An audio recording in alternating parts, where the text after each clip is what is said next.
अस्सलाम वालेकुम, welcome again viewers. और आज हम आपके लिए लेके आ रहे हैं जी सेल फिज़ियोलॉजी, जिसमें हम डिस्कस करेंगे फ़िज़ियोलॉजी को और उसके अलावा हम डिस्कस करेंगे सेल की फ़िज़ियोलॉजी को। बहुत इंपॉर्टेंट चैप्टर है आपका, फ़िज़ियोलॉजी का फर्स्ट चैप्टर है और एग्ज़ाम के पॉइंट ऑफ व्यू से इसमें से काफ़ी सारे ऑब्जेक्टिव्स आते हैं जिसको हम आज एड्रेस करेंगे। काफ़ी सारे इंपॉर्टेंट क्वेश्चन जो पहले प्रीवियस एग्ज़ाम में रिपीट हो चुके हैं उन सब पर हम बात करेंगे।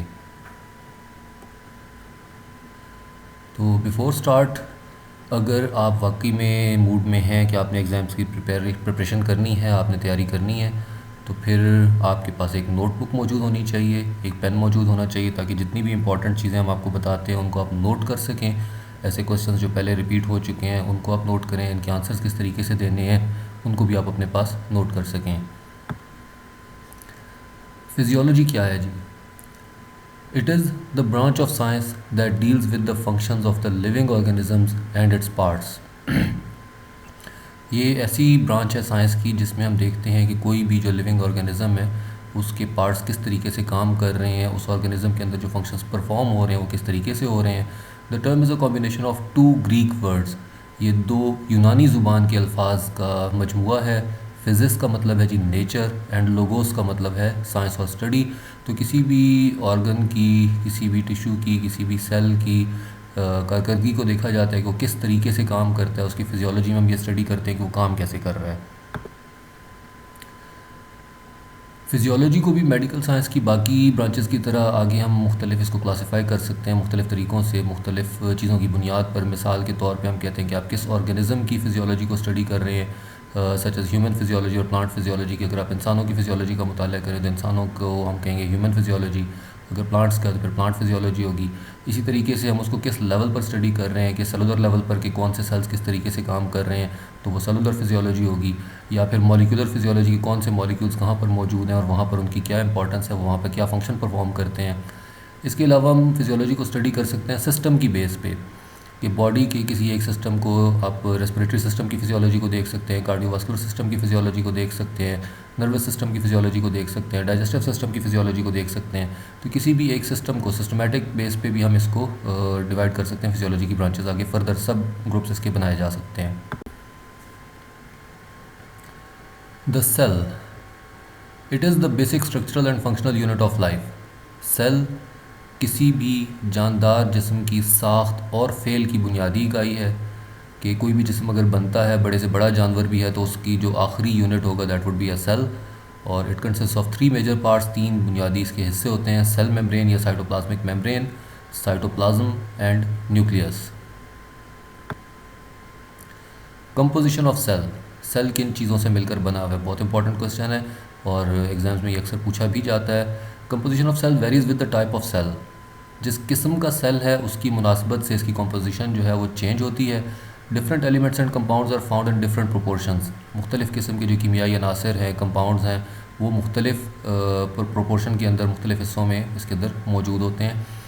आमतौर पर वाटर जो है वो 65 to 80% ऑफ अ सेल, किसी भी सेल का जो पानी की जो परसेंटेज है इसमें वो 65 से 80% के करीब पानी पर मुश्तमिल होता है। इसके अलावा प्रोटीन्स, इलेक्ट्रोलाइट्स, लिपिड्स, कार्बोहाइड्रेट्स वगैरह मौजूद होते हैं और ये सारी चीज़ें मिलकर सेल बना लेती हैं। टाइप्स ऑफ सेल, ये क्वेश्चन भी बहुत इंपॉर्टेंट है और इससे पहले प्रीवियस जो हमारे फार्मेसी के एग्ज़ाम्स थे उसमें 3 से 4 मरतबा ये क्वेश्चन रिपीट हो चुका है। A number of different types of cells are present in human body. Human body के अंदर कई किस्म के सेल्स पाए जाते हैं, जिसमें से कुछ अहम सेल्स जो हैं उनके नाम हैं नर्व सेल्स, जिसको न्यूरॉन्स कहा जाता है, मसल सेल्स हैं, कनेक्टिव सेल्स हैं, इम्यून सेल्स हैं, ब्लड सेल्स हैं। तो ये सेल की मुख्तलिफ़ किस्में हैं जो कि ह्यूमन बॉडी के अंदर पाए जाते हैं। ऑर्गेनल्स ऑफ सेल, ऑर्गेनल्स कहा जाता है जी छोटे ऑर्गन्स को, क्योंकि जाहिर है सेल खुद माइक्रोस्कोपिक है, तो उसके जो अज़ा होंगे, जो उसके उज़वी होंगे, जो उसके अंदर बहुत से इंपॉर्टेंट काम करते हैं, लाइक एक्सक्रीशन हो सकती है, रेस्पिरेशन हो सकती है, ट्रांसपोर्टेशन हो सकती है, तो वो सारे काम करने वाले जो ऑर्गन्स हैं वो भी बहुत छोटे छोटे होते हैं, उनको ऑर्गेनल्स कहा जाता है। कुछ इंपॉर्टेंट जो ऑर्गेनल्स हैं सेल के उनमें हैं जी राइबोसोम्स हैं, गोल्जी बॉडीज़ हैं, rough endoplasmic reticulum, smooth endoplasmic reticulum, lysosomes, mitochondria. ये सारे सेल के मुख्तलिफ ऑर्गन्स हैं जो उसके लिए मुख्तलिफ फंक्शंस परफॉर्म करते हैं। सेल मेम्ब्रेन या प्लाज्मा मेम्ब्रेन या साइटोप्लाज्मिक मेम्ब्रेन एक ही चीज़ के नाम है। सेल की आउटर मोस्ट कवरिंग है, also known as cytoplasmic membrane, इसको साइटोप्लाज्मिक मेम्ब्रेन भी कहा जाता है। इसकी जो मोटाई है 8 to 10 नैनोमीटर्स है। बहुत इंपॉर्टेंट ऑब्जेक्टिव है कि 8 to 10 नैनोमीटर्स इसकी थिकनेस होती है। Outer covering of the cell है। It is lipid bilayer in nature, ठीक है जी। ये फॉस्फोलिपिड लेयर्स पर मुश्तमिल होती है, 2 तहें होती हैं with protein molecules embedded in it and carbohydrates are sandwich between both layers. दोनों लेयर्स के दरमियान में कार्बोहाइड्रेट्स होते हैं, इसके बीच में प्रोटीन के मॉलिक्यूल्स भी धंसे हुए होते हैं, फंसे हुए होते हैं इसके अंदर ही, और ये सब मिलकर एक सेल को जो कवर करके रखते हैं, सेल को ढांप के रखते हैं। Functions of cell membrane, it is semi permeable and allows selective materials to pass through.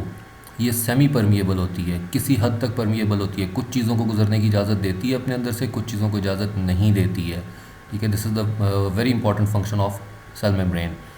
इसके बाद है जी इट प्रोटेक्ट्स सेल ऑर्गेनल्स। जाहिर है सेल को बनाने वाली चीज़ यही है, सेल के बाहर से उसको कवर करके रखती है, तो अंदर के ऑर्गेनल्स की हिफाजत करती है। Some carbohydrates and plasma membrane are helpful for binding of hormones. कुछ ऐसे कार्बोहाइड्रेट्स मौजूद होते हैं सेल मेम्ब्रेन के अंदर जिसके साथ कुछ हार्मोन्स अटैच होकर आगे ट्रैवल कर सकते हैं, सफ़र कर सकते हैं बॉडी के अंदर, और permit the passage of ions and molecules outside the cell. Cell के अंदर जो चीज़ें तैयार हो रही हैं, बाज़ औक़ात हमारे जिस्म में बाज़ जगहों पर सेक्रेटरी सेल्स होते हैं जो कोई ना कोई सेक्रीशन बनाते हैं, तो सेक्रीशन को बाहर निकालना सेल से, this is also a function of cell membrane.